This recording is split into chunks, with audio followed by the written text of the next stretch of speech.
Salam, salam, outsider, le débrief commence maintenant.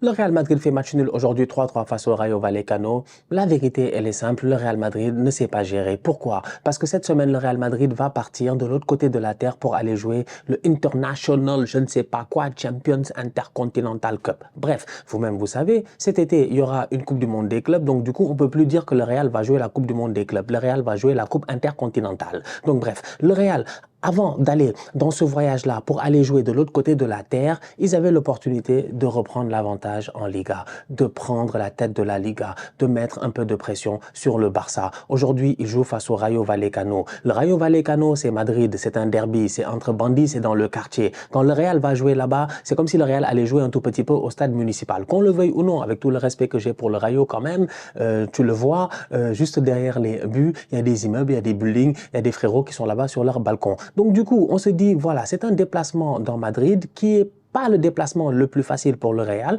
mais un déplacement que normalement le Real doit se gérer, aller chercher les 3 points. Ils sont arrivés aujourd'hui, même pas on a commencé le match, ils sont menés 2-0. Défensivement parlant, va falloir qu'on en parle un tout petit peu. Cette équipe du Real là, non seulement elle ne rentre pas dans un derby avec l'intensité avec laquelle elle doit rentrer, le Rayo Vallecano, c'est un derby, ils accueillent le Real, c'est toujours des gros matchs, ils ont envie de performer et ça s'est vu à l'image de mon bandit Pathé 6, ouais, international sénégalais, il est là au milieu de terrain, lui et Bellingham, ils ont un contentieux depuis la Coupe du Monde au Qatar.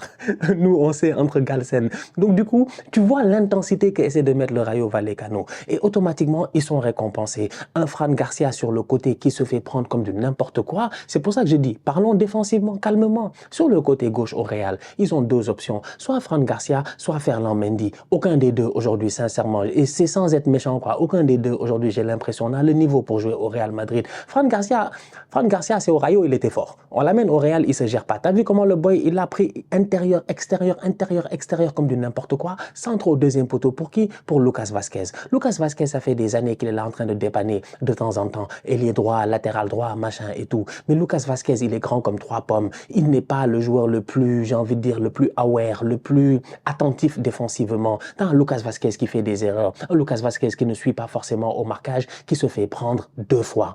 La première fois, Fran Garcia est mort. Il y a eu là-bas un deuxième cadavre, tête et puis but. La deuxième fois, c'est un corner. T'as Arda Güler et Lucas Vazquez au deuxième poteau, c'est du n'importe quoi. Je me pose des questions, mais Rudiger, sincèrement, au-delà de courir, le leadership, il est aussi vocal.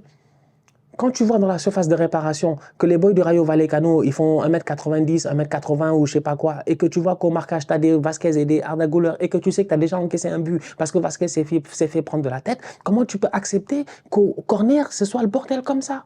Donc, tu as un Real qui, sincèrement, qu'on le veuille ou non, je suis désolé, défensivement parlant, aujourd'hui, ils ont été nuls. J'en arrive à Tchouaméni et Rudiger.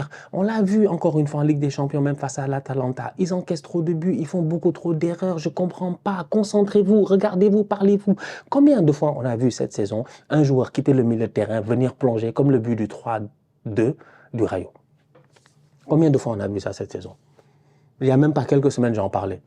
Au milieu de terrain, ça lâche le marquage. Tchouaméni, il est là en train de regarder tout ça, il ne sait pas ce qui se passe, les gars passent derrière lui. Rudiger, il voit le mec venir devant lui, il ne bouge pas d'un seul iota. C'est pas normal. Il y a trop de passivité défensive dans cette équipe-là. Donc aujourd'hui, tu as une équipe du Real qui avait l'opportunité de prendre l'avantage sur le Barça, qui ne sait pas gérer, qui a encaissé 3 buts face au Rayo Vallecano, mais les 3 buts qu'ils encaissent face au Rayo Vallecano sont des buts qui, techniquement, ils auraient pu les éviter. Malheureusement, ils sont limités.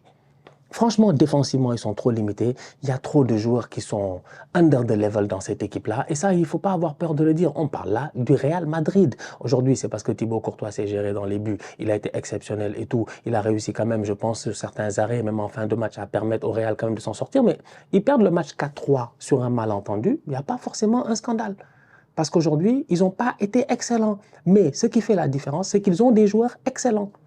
Combien de fois je l'ai dit ici? La différence, elle est là. Ils ne sont pas excellents collectivement, mais ils ont des joueurs excellents. Et c'est les joueurs excellents qui te permettent offensivement de gagner le match. C'est dans un match compliqué où tu n'as pas de solution. Il n'y a absolument rien qui se passe. Tu ne vois rien. Tu es là, tu te dis, mais attends, comment il le Rayo là?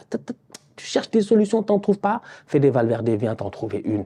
Une frappe extraordinaire de Fede Valverde. Sincèrement, il n'y a absolument rien à dire qui vient redonner de l'espoir au Real Madrid. C'est quand il n'y a pas beaucoup de solutions, que le match est serré, que les joueurs sont excellents. C'est ce que je dis. Ils ne sont pas excellents, mais les individualités sont excellentes. Rodrigo, pas. Bellingham, pas. C'est simple. C'est-à-dire que la première mi-temps finit 2-2.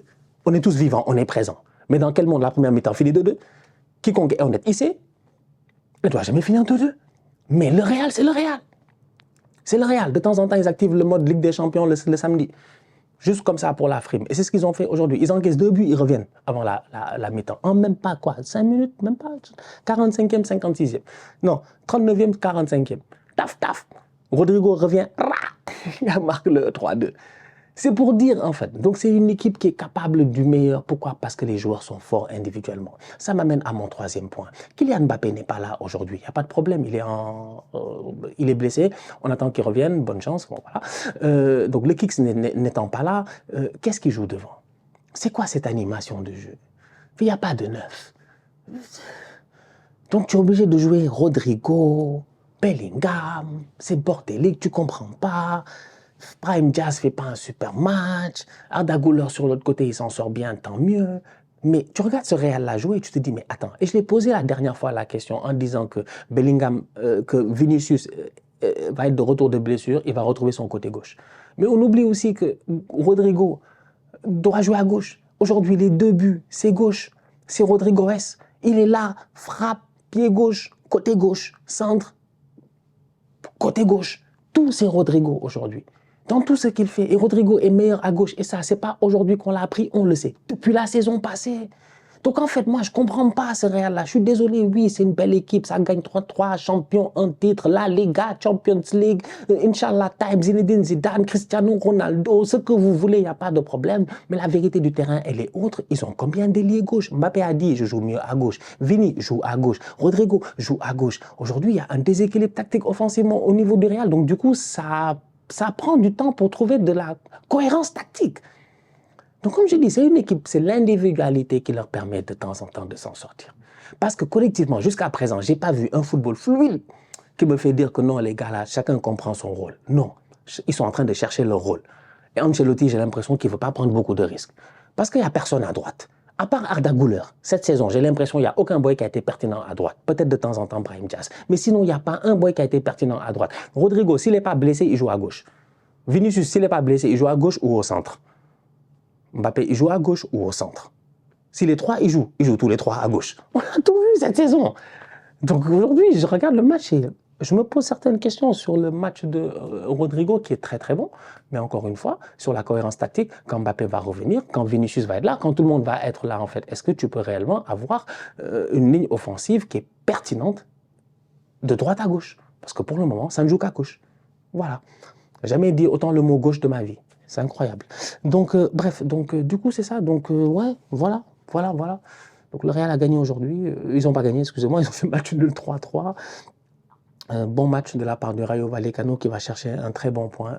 Voilà, ils font une bonne saison, ils sont là, je pense en 13e ou un truc comme ça, si je ne m'abuse. Donc voilà, ils vont chercher un très bon point, un point important qui va leur faire du bien face à un très bel adversaire. Ils ont été courageux aujourd'hui. J'ai aimé, c'est Izzy, hein, c'est Izzy qui a plongé là, je pense que c'est Izzy ou Lopez, un des deux qui plonge là pour aller couper ce ballon-là, là où tu as une passivité de la défense du Real qui est encore une fois inacceptable. Mais globalement parlant, je pense qu'on peut tous en arriver à la conclusion que ce Real Madrid-là, individuellement, ils sont forts, mais collectivement, ils se cherchent encore. C'est ma conclusion, franchement. Individuellement, ils sont très forts, mais collectivement, ils se cherchent encore. Sincèrement, moi, je trouve qu'ils se cherchent encore. Ils ne se sont pas encore trouvés. Maintenant, peut-être ils vont se trouver au mois de mars, février, mars, avril, quand ça va être important, quand on aura besoin de les voir au top en Ligue des Champions. Peut-être que c'est là où ils vont vraiment se transcender comme ils ont l'habitude de le faire en deuxième partie de saison. Mais là, on vient de finir la première partie de saison. Il reste un match en Liga. Ils vont en intercontinental, machin, je sais pas quoi, cup. La vérité, c'est que c'est maintenant qu'il faut se poser certaines questions, à savoir, est-ce que le Real va être capable de faire une meilleure deuxième partie de saison? Parce que là, après combien de matchs là? Ça fait...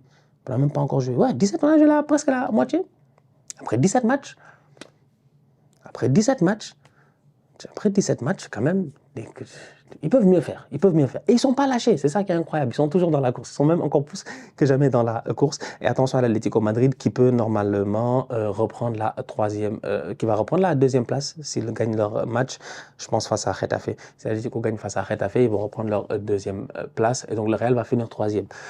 Pour le moment. Donc bref, c'est pour dire, ils ne sont pas encore au top, mais ils font 3-3 aujourd'hui et c'est mérité pour le Rayo Vallecano. J'ai envie de finir sur une dernière chose avec Vinicius. il y a penalty. Je sais pas, pour moi, il y a penalty. Hein. C'est pour ça que je finis avec ça, parce que c'est pas la chose la plus importante. Les aiment trop, ouais, ils se fâchent, ils vont péter des câbles. Et moi, je pense qu'il y a penalty. Parce que Vini, si Vini touche le ballon du talon, c'est comme ça que moi je vois l'image. Si Vini touche le ballon du talon, l'autre joueur en face l'a fauché, parce qu'il le touche sa jambe, là, il le fauche, il y a penalty. Parce qu'au ralenti, on voit qu'il y a contact entre le joueur et la jambe de Vini. Maintenant, la question, c'est de savoir le ballon là derrière. Est-ce que Vini l'a touché? Parce que Vini, il voulait faire une genre de pigeon, je ne sais pas ce qu'il voulait faire. Vini, il est un peu fou. Il voulait faire un truc. D'ailleurs, top rentrée de sa part. Il est rentré 30 minutes, il a foutu le bordel. Il est rentré 30 minutes, il s'est disputé avec l'arbitre. Il a pris un carton jaune, il est suspendu pour son prochain match. Il va aller en vacances. Il cherchait les vacances. Il a fait exprès. Vini t'a fait exprès. Vinicius, viens ici. Viens. Vini, viens, on va discuter. Viens, assieds-toi. Vini, assieds-toi. Assieds-toi, Vini. Vini, il reste un match en Liga. Quand vous allez revenir là, de votre Coupe du Monde là, et comme par hasard, tu vas pas le jouer parce que là, tu as pris un jaune et tu es suspendu. Il a fait exprès. Il cherche des vacances. Vini, il veut passer son 31 décembre, 1er janvier. Je ne sais même pas c'est quand le prochain match en paix. Ce truand-là. Il a fait une top rentrée. Il est rentré, il a traumatisé les boys du Rayo, les frappes à gauche, à droite, l'arrêt du gardien et tout. Vini aurait pu mettre ce match-là 4-3 et le Real aurait gagné encore une fois. Pas parce qu'ils sont forts collectivement ou ils sont excellents collectivement, mais parce que les boys, individuellement, ils sont excellents. Ça revient à tout ce que j'ai dit en fait. Je pense c'est assez logique quand même par rapport à ce Real-là. C'est vrai. Maintenant, pour revenir, donc Vini, bref, donc pour moi il y avait penalty, je pense en tout cas. Dernière chose, j'ai vu des commentaires, c'est drôle sur la dernière vidéo que j'ai fait avec Bilou par rapport à Mbappé et tout ça dans le top 10. Vous avez raison. Non, vous avez raison. Vous avez raison. Vous avez raison. De temps en temps, j'ai tort, j'ai dit vous avez raison, vous avez raison. Vous avez raison, il n'a rien à faire dans le top 10, ce tocard là. J'aurais mis 10e, mais vous avez raison. La première partie de saison, là, j'ai lu tous les commentaires, je suis d'accord. De temps en temps, je suis 100% d'accord avec vous. De temps en temps, je ne suis pas d'accord. Mais là, quand j'ai lu, j'étais comme moi, ils ont raison. Franchement, ils ont raison.